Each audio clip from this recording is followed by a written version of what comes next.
What's going on, guys? It's your role model, Gamers Goon here today, and I'm a happy man.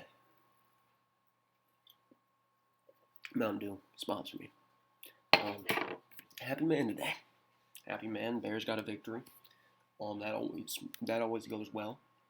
I've said it many times. My day goes as the Bears go. The Bears have a good day on Sundays. My Sunday's gonna be good. If the Bears have a bad day on Sunday, my Sunday's gonna be bad. I know this video is coming out a little bit later. It's not immediately following the game because I tuned in to see the end of that Jets-Titans game. The Jets just won. Shout out to the Jets, Jets, Jets, and I want to apologize to everybody. I was dead wrong about this Titans team. A Titans team that I like watching. I love Derrick Henry. I love what they have on offense with Ryan Tannehill. They have Julio Jones now. They have AJ Brown now, doing their thing. And both AJ Brown and Julio Jones were out today, but I feel like they should still be a Jets team. They should still beat the Jets. Titans are a team I thought could compete for AFC Championship, and they did it. So that is why this reaction video is not out immediately following the game, but it is still relatively around the same time. Bears had a good day. Immediately kicked the game off. We wanted to receive. We did our thing. Went out there, scored a touchdown right off the bat. Next drive, went out there, scored a touchdown right off the bat. 14-0, real early. The Lions, they were driving on us all day. But the reason why our defense, at the end of the day, didn't look as bad as what they really were was some turnovers. They were able to force some turnovers. They were able to force some fumbles. And we were able to take the ball away twice and force 3 fumbles. One of them was a mishap on a snap. Center snap to Jared Goff was not ready and ended up somehow, some way, ending up into the arms of Bilal Nichols. So that was pretty cool. Did not think I'd be seeing Bilal Nichols catch a ball midair because it bounced off Jared Goff. I did not think that was going to happen today, but it did. It did. We had another fumble play where Khalil Mack tried a lateral. It was a forward pass, but it was funny. The defense did their thing. Sorry, I'm just shutting my closet. The defense went out there. They did their thing for the most part. Towards the end, Khalif Raymond was fucking them up. Yeah. My guy was getting open all the way down the field. It was ridiculous. And that's what I've been saying with this secondary. Outside of Jalen Johnson, I'm very concerned about the long term for a full 60 minutes, what this team is capable of in the secondary. Eddie Jackson, you don't know what version you're going to get out of him. Today he was an okay version. He wasn't Eddie Jackson, the big playmaker. He wasn't Eddie Jackson, the all-pro, but he also wasn't the Eddie Jackson of missing tackles. You don't know what you're going to get out of Eddie Jackson, and today was an okay performance from Eddie Jackson. I'm not going to say it was a bad performance because he didn't do anything bad. Khalil Mack, he had a day. He came out there. He got a sack today. He picked up a fumble. He had a penalty for trying to lateral the ball forward, but he was doing his thing. Robert Quinn out there doing his thing. Got a strip sack today. Robert Quinn has surprised me. Last year, he did not do anything. He was a waste of money last year. But this year, he's out there. He's making plays. He's getting sacks left and right. Robert Quinn, I'm sorry for doubting you. Eddie Goldman, he was supposedly back today. But I saw a lot more of Kyrus Tonga and Bilal Nichols than I saw of Eddie Goldman. I don't even remember seeing Eddie Goldman on the field, so that might tell you something. I don't know. Do they trust Eddie Goldman? I don't know. But offensively, we were rocking. Justin Fields. Now, granted, if you look at the stat sheet, it's not going to be pretty. It's not 4 touchdowns and no intercept. It's nothing like that. He threw about, I believe, 60-something%. 1 interception, batted ball at the line, ended up getting picked off. But man, oh man, this kid was throwing deep ball left and right to Darnell Mooney. I think he had about 4 or 5 deep balls to Darnell Mooney, and my God, they were pretty in the air. Darnell Mooney making adjustments to catch them.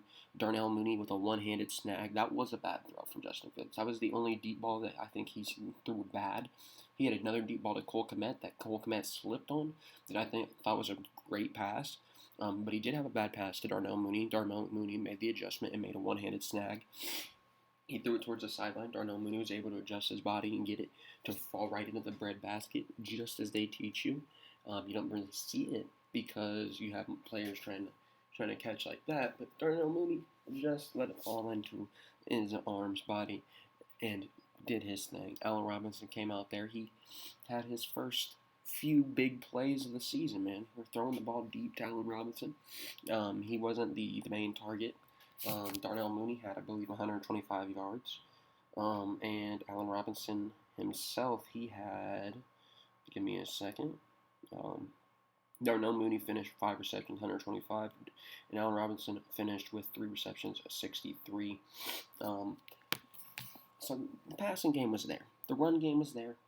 David Montgomery did his thing, and that's where I'm going to have to stop speaking because we do have to talk about David Montgomery. I could not find the exact moment that David Montgomery got injured. When he got injured in this on a running play, got injured. I'm thinking maybe cramps, something, and then Fox comes back and says, well, we can't show you the replay because it's just too gruesome that we don't want to show it on TV. So I think everybody's immediately thinking, did he tear his ACL? Did he tear his MCL? I still don't know. I was trying to find a video on Twitter. I couldn't find it. Can't really tell in the live look at it. I don't know what happened to David Montgomery. It's initially thought to be a knee injury. And Matt Nagy actually, after the game, has came out and said that there will not be any further updates today. So, obviously, tomorrow, I would assume we're going to get him MRI'd or whatever you need to have done. Hopefully, it's nothing serious. Hopefully, he's able to come back. But that puts into perspective how desperate we are at running back. Because we're going to need Tariq coming back sooner rather than later. He's right now on the PUP list. Damian Williams did a fine job with Montgomery being out. Khalil Herbert's somebody I think could be very good. We're going to have to get him some more touches, see what he's capable of. But outside of right now, those are 2 running backs. We don't have our lead back, so next week our lead back potentially is going to be Damian Williams, with his backup being Khalil Herbert, the rookie. We don't have anybody else to throw in there if worst case scenario happens. So I think we need to figure out if we can get Tariq back on the field. But hopefully, best case scenario, whatever news comes out of the David Montgomery camp comes out good, and he's able to play next week, and he's able to play the rest of the season, or he's out for just a week. Hopefully this isn't a season-ending thing. But with the word gruesome and not being able to show on TV being implemented, it's a very scary situation with David Montgomery.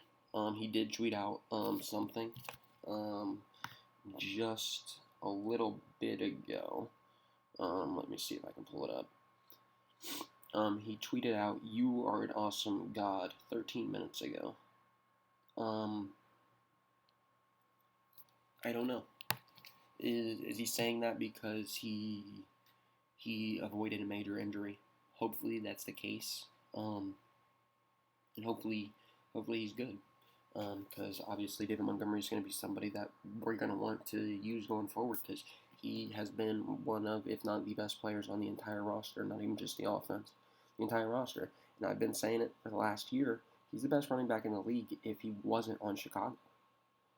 If he was on a competent coaching staff, like a normal offensive scheme, like he was in like the 49ers system, or if he was like in the Patriots system or the Chiefs system, he's the best running back in the league. He's the best running back in the league. He's a beast.